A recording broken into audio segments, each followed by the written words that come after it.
আল্লাহ বলেন, ও বিশ্বাসীরা শোনো, যারা আল্লাহকে বেছে নেকে দেব দেবীর পূজা করে, অন্য উপাস্যের পূজা করে, তাদেরকে ডাকে, ওই দেবতাদেরকে তোমরা গালি দিও না। যদি ওই দেবতাদেরকে গালি দাও তাহলে ভুলবশত, শত্রুতাবশত তারা তোমাদের রব আল্লাহকে গালি দেবে, ঠিক কিনা? তোমরা যদি তাদের দেবতাদের গালি দাও, ওরা রেগে তোমার আল্লাহরে গালি দিবে, তাহলে আল্লাহরে গালি খাওয়ানোর কারণ হয়ে গেলাম আমি, ঠিক কিনা বলেন? বিষ্ণু ঈসা ইসলাম মক্কাতে কিংবা মদিনাতে অন্য ধর্মের লোকদের সাথে খুব পিসফুলি লাইফ লিড করেছেন। হোক মুশরিক, হোক খ্রিস্টান, হোক ইহুদি, বিশ্বনবী সবার সাথে মিলেমিশে ছিলেন। আলহামদুলিল্লাহ বলেন। ইসলাম হচ্ছে পিসফুল রিলিজিয়ান। অন্য ধর্মের প্রতি সহনশীলতার সবক ইসলাম আমাদেরকে দেয়। কিন্তু প্রতিটি মুসলিমের এটা মনে রাখতে হবে, আল্লাহর কাছে পছন্দনীয়, গ্রহণযোগ্য ধর্ম, জীবনাদর্শ একটি, সেটা হচ্ছে ইসলাম। আওয়াজ করে বলেন, সেটা কি? লালমনিরহাটের ভাইয়েরা আওয়াজ করে বলুন, আল্লাহর কাছে মনোনীত ধর্ম একটি, সেটা কি? এজন্য রব্বুল আলামিন বলেন, ইন্নাদ-দীনা ইনদাল্লাহিল ইসলাম, আল্লাহর কাছে মনোনীত, গ্রহণযোগ্য, অ্যাকসেপ্টেড ধর্ম, মতাদর্শ একটা, সেটা হলো ইসলাম। ইসলাম ছাড়া অন্য কোনো ধর্ম যদি কেউ তালাশ করে, তার ওই ধর্ম আল্লাহ গ্রহণ করবে না। ওমাই ইয়াবতাগি গায়রাল ইসলামি দীনান ফালাই ইউকবালা মিন ওয়া হুয়া ফিল আখিরাতি মিনাল খাসিরিন।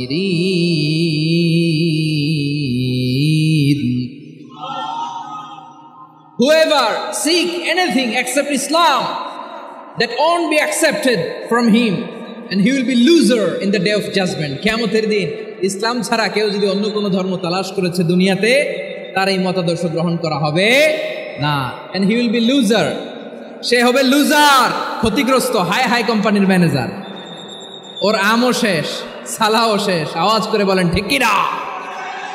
এজন্য ইসলাম পেয়ে আমরা খুশি না বেজার?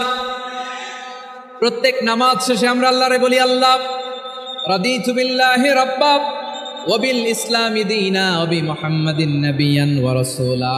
ও আল্লাহ, তোমারে রব হিসেবে পেয়ে আমরা খুশি। ও আল্লাহ, ইসলামকে ধর্ম হিসেবে পেয়ে আমরা খুশি। বিশ্বনবীকে আমাদের রাসূল পেয়ে আমরা খুশি, ঠিক কিনা বলেন? ইসলাম ছাড়া অন্য কোনো ধর্ম আমরা গ্রহণ করব না, ঠিক কিনা বলেন? আল্লাহর কাছে অ্যাকসেপ্টেড রিলিজিয়ান একটা, সেটা ইসলাম।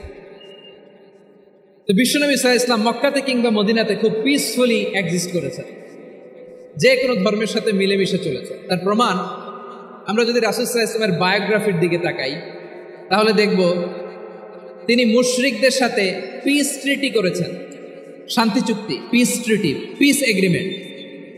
আপনারা হুদাইবিয়ার সন্ধির নাম শুনেছেন? আমার লালমনিরহাটের কলিজার টুকরা ভাইয়েরা, হুদাইবিয়ার সন্ধির নাম আপনারা শোনেন নাই? 6ষ্ঠ হিজরিতে বিষ্ণু ঈসা ইসলাম মুশরিকদের সাথে এই ট্রিটি করেছেন, চুক্তি। কাদের সাথে? মুশরিকদের সাথে।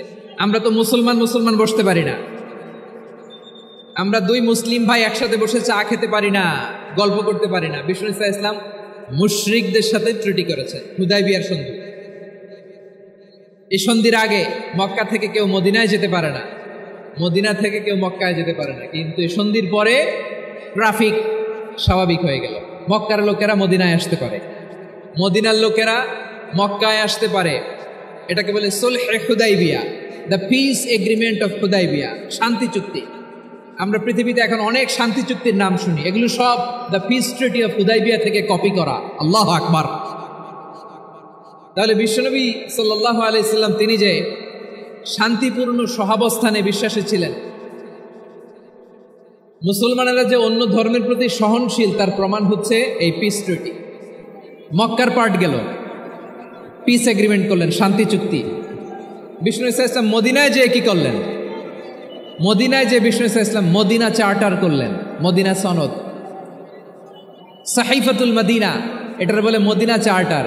যে ওয়েস্টে, ইউরোপে, আমেরিকাতে তারা অনেক চার্টার করে, এই সব চার্টার মদিনা চার্টার থেকে কপি করা। আওয়াজ করে পড়েন সুবহানাল্লাহ। বিষ্ণু ঈসা ইসলাম মদিনায় গেলেন, মদিনাতে মুসলিম, মুশরিক, ইয়াহুদি এই তিন ধর্মের লোক মিলে সব স্টেক হোল্ডার যারা আছে সবাইকে নিয়ে বিষ্ণু ইসলাম মদিনা চার্টার করলেন, মদিনা সনদ পড়েন সুবহানাল্লাহ। শুধু তাই নয়, মক্কাতে বিশ্বনবী পিস এগ্রিমেন্ট করলেন, শান্তি চুক্তি মুশরিকদের সাথে। মদিনাতে যে বিশ্বনবী মদিনা চার্টার করলেন, মদিনা সনদ করলেন ইহুদিদের সাথে। আবার মদিনাতে বিশ্বনবী ইহুদিদের সাথে পিস ডায়ালগ করলেন, ইন্টারফেথ ডায়ালগ করলেন, আন্তধর্মীয় সংলাপ করলেন, যেই সংলাপের মূল ভিত্তি ছিল তাওহীদ। মূল ভিত্তি ছিল কি? তাওহীদ। বিশ্বনবী ইহুদিদেরকে ডাকলেন, আহ্বান করলেন, কুল ইয়া আহলাল কিতাবি তাআলাউ ইলা কালিমাতিন সাওয়াইন বাইনানা ওয়া বাইনাকুম আল্লা না'বুদা ইল্লাল্লাহ ওয়ালা নুশরিকা বিহি শাইআন ওয়ালা ইয়াত্তাখিযা বা'দুনা বা'দান আরবাবাম মিন দুনিল্লাহ فإن تولوا فقولوا اشهدوا بأننا مسلمون সুবহানাল্লাহ পড়েন।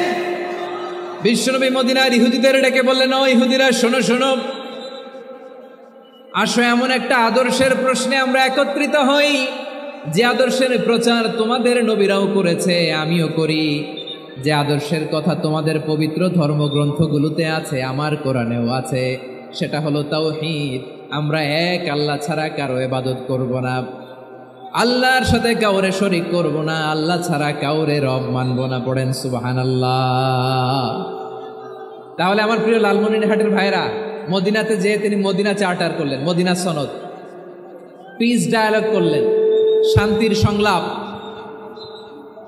ইন্টারফেথ ডায়ালগ করলেন, আন্তধর্মীয় সংলাপ যার ভিত্তি ছিল তাওহীদ। সুবহানাল্লাহ পড়েন। তাহলে অন্য ধর্মের প্রতি সব সময় ইসলাম সহনশীল, টলারেন্স। যদি আপনি দেখতে চান ইসলামের নবী বিশ্বনবীর দিকে তাকান, ঠিক কিনা বলেন? আমরা তো সংখ্যালঘুদের রাইটস প্রোটেক্ট করার জন্য কত আইন বানাই, কত বৈঠক করি, কত সংবাদ সম্মেলন করি। বিশ্বনবী সাল্লাল্লাহু আলাইহি ওয়াসাল্লাম সংখ্যালঘুদের রাইটসের ব্যাপারে, অধিকারের ব্যাপারে যে কথা বলেছেন, শুনলে আপনি অবাক হয়ে যাবেন।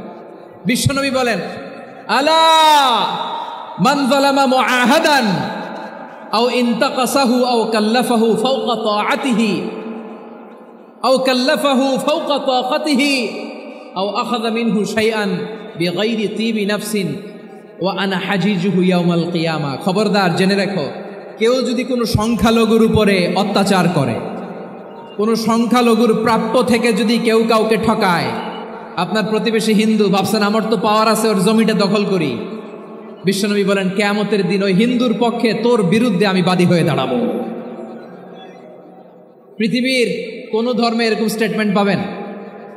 পাবেন? আপনি ভাবছেন আপনি নামাজ পড়লে হাজী সাহেব কপালে দাগ ফেলায় দিলে আপনি সেলসেলায় জান্নাতে চলে যাবেন না? খবরদার। বিশ্বনবী বলেন, কোন সংখ্যালঘুর উপর যদি কেউ আক্রমণ করে, তার প্রাপ্য তাকে না দিয়ে যদি তাকে ঠকায়, তার উপর জুলুম করে, তার সম্পদ যদি কেড়ে নেয়, আমি নবী, তুমি মুসলিম হইতে পারো, মুসল্লি হইতে পারো, তার পক্ষে, তোমার বিপক্ষে আল্লাহর দরবারে বাদী হয়ে দাঁড়াবো। আচ্ছা লালমনিরহাটের ভাইরা, কথা বুঝতে পারলে আওয়াজ করে উত্তর দেন। বিশ্বনবী যদি কারো বিপক্ষে দাঁড়ায় কিয়ামতের দিন, আই রিপিট, আমি আবারও বলছি, বিশ্বনবী যদি কিয়ামতের দিন কারো বিপক্ষে দাঁড়ায়, ও তো সেলসেলায়া জান্নাতি, তাই না? জান্নাতি না? যে নবীর সুপারিশ ছাড়া জান্নাতের গেটও দেখা যাবে না, ওই নবী যদি বলে তোর বিপক্ষে আমি বাদী হয়ে দাঁড়াবো, ওই জান্নাতে আর ঢোকার কোনো সুযোগ আমাদের থাকবে? এখানেই শেষ না আমার প্রিয় লালমনিরহাটের ভাইয়েরা, এখানেই শেষ নয়। বিশ্বনবী বলেন, মান কাতালা মুআহাদান, বুখারীর বর্ণনা, মান কাতালা মুআহাদান লাম ইয়ারাহ রাইহাতাল জান্নাহ। কেউ যদি, কোনো মুসলিম যদি অন্যায়ভাবে কোনো সংখ্যালঘুকে হত্যা করে, কোনো হিন্দুকে হত্যা করে, কোনো বৌদ্ধরে হত্যা করে, অন্যায়ভাবে কোনো মুসলিম যদি কোনো সংখ্যালঘুরে হত্যা করে, জান্নাতে যাওয়া তো দূরের কথা, ওই মুসলিম জান্নাতের ঘ্রাণও পাবে না।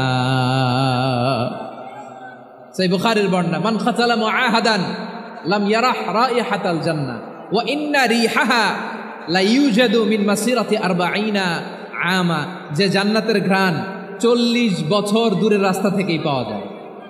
সুবহানাল্লাহ পড়েন। প্রিয় ভাইরা, এখান থেকে জান্নাতে পৌঁছতে লাগবে 40 বছর। এত দূর, কত বছর? সবাই বলেন কত বছর? এখান থেকে জান্নাতে পৌঁছতে লাগবে 40 বছর। এত দূরে থাকতেই জান্নাতের ঘ্রাণ আপনার নাকে এসে ধাক্কা মারবে।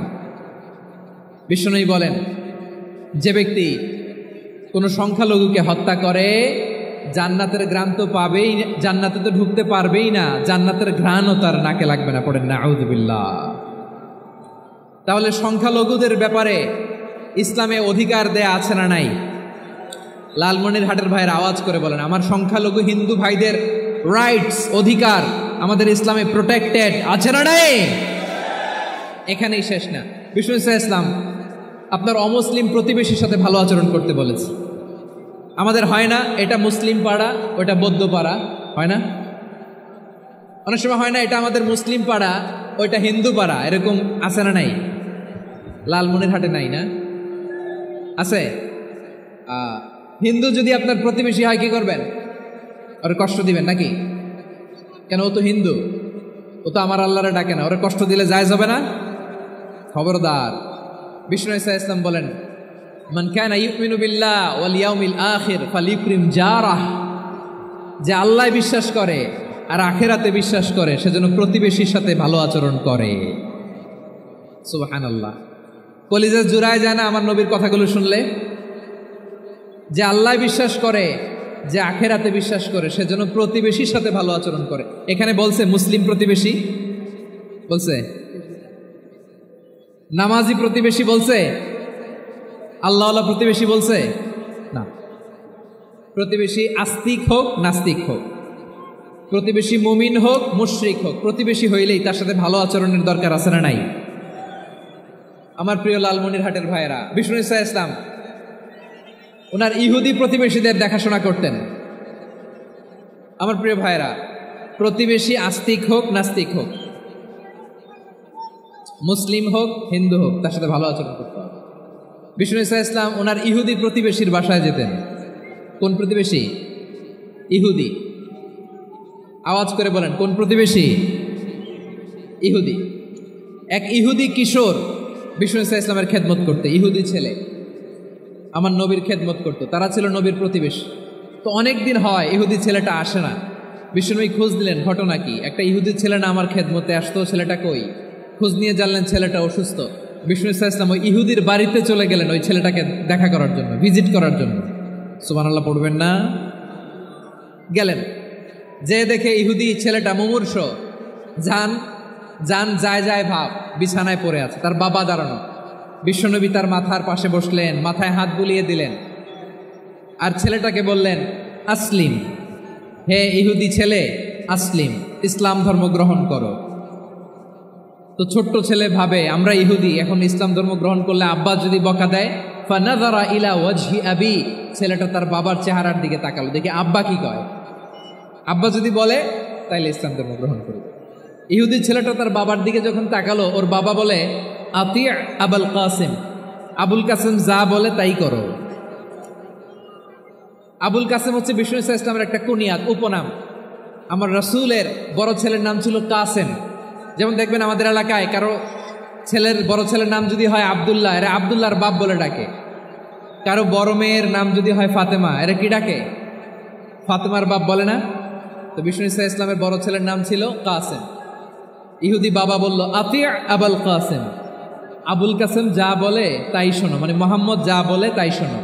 এই কথা শুনে ছেলে সাহস পাইছে, ছেলে আবার পড়তে আরম্ভ করলো, আশহাদু আল্লাহ ইলাহা ইল্লাল্লাহ ও আশহাদু আন্না মুহাম্মাদার রাসূলুল্লাহ। পড়েন আল্লাহু আকবার। বিশ্বনবীর আহ্বান শুনে ওই আহ্বানে সাড়া দিয়ে ইহুদি ছেলে শাহাদা পড়ে মুসলমান হয়ে গেল। তার হৃদয়টার ইমানের নূর দিয়ে আলোকিত করে দিল কে? প্রিয় ভাইরা, এবার রাসূল সাল্লাল্লাহু আলাইহি ওয়াসাল্লাম বের হয়ে আসলেন ঘর থেকে, আর বললেন, আলহামদুলিল্লাহিল্লাযী আনকাযাহু মিনান নার, প্রশংসা সে আল্লাহর যে আল্লাহ জাহান্নামে চলে যাচ্ছিল প্রায় এমন একটা লোককে মুহূর্তের মধ্যে কালেমায়ে শাহাদাতের বদৌলতে জান্নাতি বানায় দিলেন। আওয়াজ করে পড়েন সুবহানাল্লাহ। এই হাদিস থেকে আমরা কি শিখলাম? What is the moral of the story? 1 number story হলো, প্রতিবেশী ইহুদি হোক হিন্দু হোক, যাবেন, সুসম্পর্ক রাখবেন, উপহার দিবেন, বিপদে পাশে দাঁড়াবেন, তাইলেই তো আপনাদের প্রতি, মুসলমানদের প্রতি তারা আকৃষ্ট হবে, ঠিক কিনা বলেন? আপনি যদি হিন্দুদের সাথে বৌদ্ধদের সাথে নাই মিশেন, নাস্তিকের কাছে নাই যান, তো ইসলামের সৌন্দর্যটা ওরা বুঝবে কেমনে? আমার অনেক হিন্দু পরিচিত ভাই আছে, ওরা আমাদের ইফতারির প্রোগ্রামে এসে একসাথে ইফতারি করে। অনেক মদখোর আমার সাথে বসে একসাথে ডিনার করে, হাফ প্যান্ট পরা, গলায় স্বর্ণের চেইন, হাতে স্বর্ণের ব্রেসলেট, আইসা আমার সাথে ডিনার করছে, আছে এরকম। গাঁজাখোর, আমি বলে আসো, welcome welcome to my dinner, আসো বসো, বসলেই তো আমি ওর ডিএনএ, চিন্তার ডিএনএ চেঞ্জ করে দেওয়ার সুযোগ পাবো, চিল্লায় বলো ঠিক কিনা? আসতে হবে আমার কাছে। Our door is open, the door of Islam is open 24/7। সব সময় আমাদের ইসলামের দরজা আমার অমুসলিম ভাইদের জন্য খোলা আছে না নাই?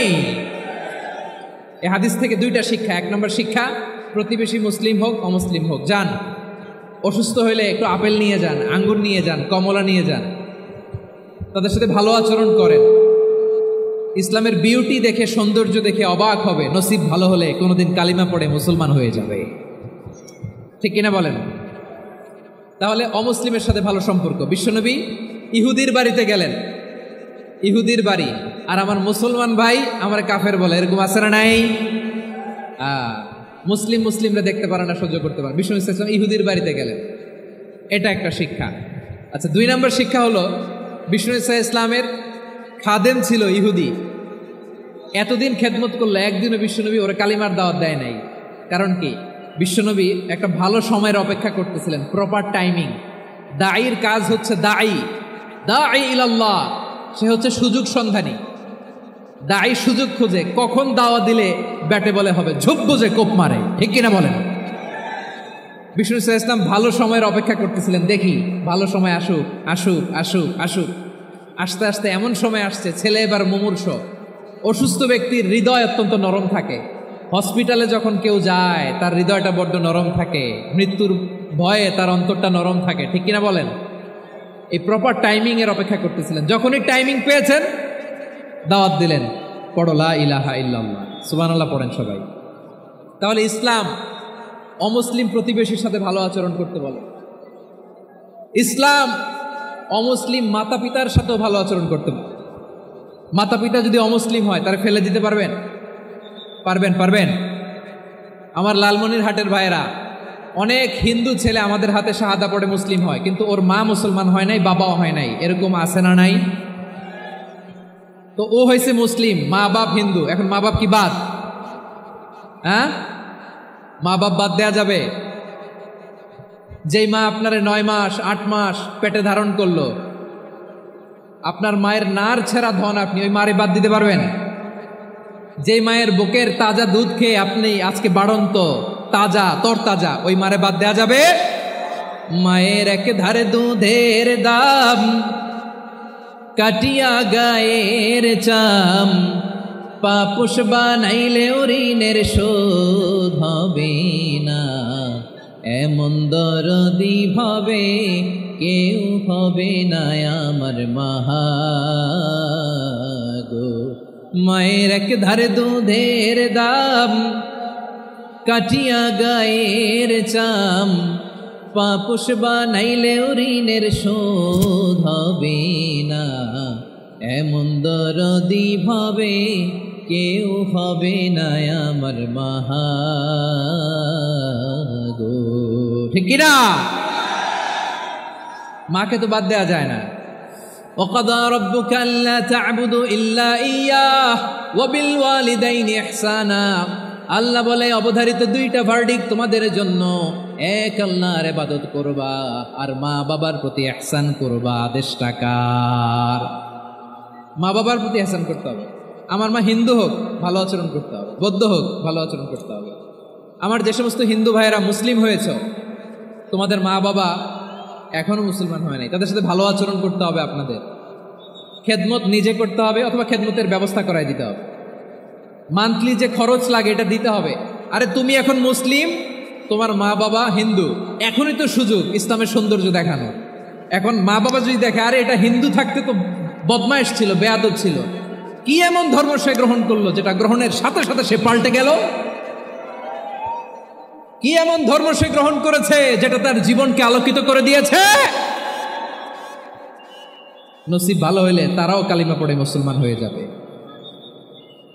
বিষ্ণু ইসা ইসলামের স্ত্রীর নাম ছিল আয়েশা রাদিয়াল্লাহু তাআলা আনহা, আবু বকর রাদিয়াল্লাহু তাআলা আনহুর মেয়ে। আবু বকর রাদিয়াল্লাহু তাআলা আনহুর আরেক মেয়ের নাম হচ্ছে আসমা। কি নাম? দুজনই আবু বকর রাদিয়াল্লাহু তাআলা আনহুর মেয়ে, আসমা আর আয়েশা। নাম দুটা কেমন লাগে? আসমা নামটা কেমন লাগে? আয়েশা নামটা কেমন লাগে? সবার ভালো লাগে নাই? নাম দুটো আপনাদের ভালো লাগে?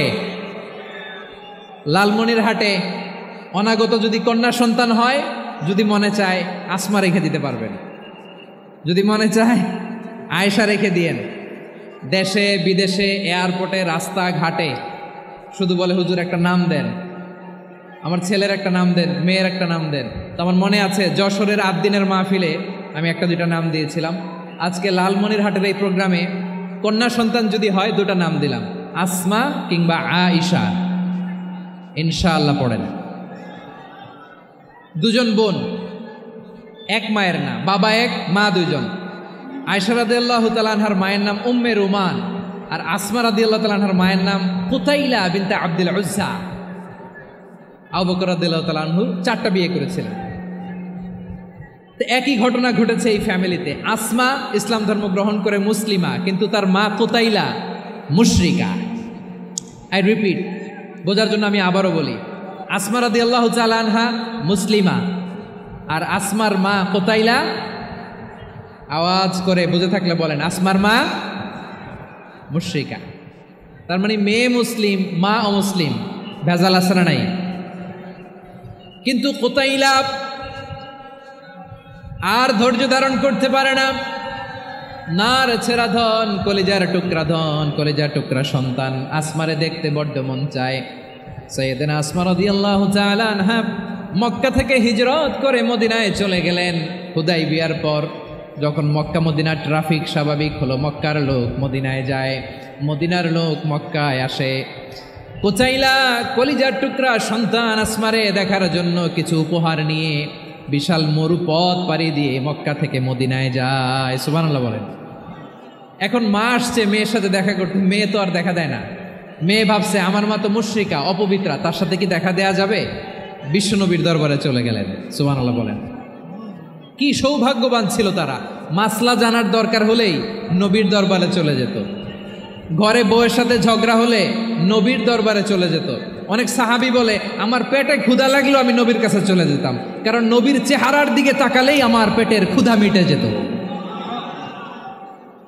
সাইয়েদানা আসমা রাদিয়াল্লাহু তাআলা আনহা বিশ্বনবীর কাছে চলে গেলেন, যে বললেন ইয়া রাসূলুল্লাহ ইয়া হাবিবাল্লাহ ইন্না উম্মি কাদিমাতুন ইলাইয়া ওয়া হিয়া রাগিবা। আমার মা মক্কা থেকে অনেক দূর মরুর পথ পাড়ি দিয়ে উপহার সামগ্রী নিয়ে মদিনায় আমার সাথে দেখা করতে এসেছে গো নবী। আমার জানতে বড্ড ইচ্ছে হয় আমি আমার মুশরিকা মায়ের সাথে একটু দেখা করতে পারবো কিনা। আফা আসিলুহা, আগে যেমনি আমি আমার মায়ের সাথে ভালো আচরণ করতাম, যেমনি আমি আমার মায়ের সাথে সদাচরণ করতাম গো নবী, এখন আমি মুসলিমা মা মুশরিকা, এখনও কি আগের মতো সদাচরণ করতে পারবো নাকি? বিশ্বনবী বললেন নাম সিলিহা, হ্যাঁ রে আসমা, অবশ্যই অবশ্যই, আগে ঠিক যেমন তুমি তোমার মায়ের সাথে ভালো আচরণ করতে এখনো তেমনি আগের মতো ভালো আচরণ করবা। আওয়াজ করে পড়েন সুবহানাল্লাহ। কি ইসলাম আমরা পেয়েছি! কত ব্রড মাইন্ডেড আমাদের ইসলাম, কত ওপেন মাইন্ডেড ইসলাম, কত ওপেন আপ করতে পারে, চিন্তা করতে পারেন। বিষ্ণু বললেন হ্যাঁ অবশ্যই, নাম সুলিহা, আগে যেমনি ভালো আচরণ করছো আসমা এখন ওই রকমই করো, পারলে আরো বাড়াই করো। সুবহানাল্লাহ বলেন। তাহলে আমার যে হিন্দু ভাইয়েরা, হিন্দু বোনেরা, ইমানের বদৌলতে দৌলতে আপনি ধন্য হয়েছেন, আপনার আম্মা আব্বা এখনো মুসলমান হয় নাই, তাদের জন্য দোয়া করেন, তাদের জন্য দোয়া করেন, আল্লাহ যেন তাদেরকেও ইমানের দৌলত দান করে। আমরা সবাই পড়ি আমিন।